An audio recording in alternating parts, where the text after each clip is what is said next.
وقتی بیرون بری چی سرت میکنی؟ کلا چرا سرت نمیکنی؟ اوه بعد بستنی هم قرار بعدش بخوری؟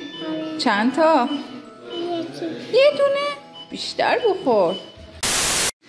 سلام. سلام. اسمتون چیه؟ رها. خب رها خانم 2 ماه پیش عمل شدن. همونطور که میبینید توپلتر شده. گوشات هم خوب میشنوه؟ آره. خوشحالی؟ آره. یکم از اون خنده‌های قشنگت برو. آفرین دخترم. توی گوشش هم ویتی گذاشته بودیم، دریچه در واقع برای تهویه هوا که هنوزم هست و الان داره کارشو خوب انجام میده. بستنی چند تا آخر خوردی؟ 5 تا. آفرین.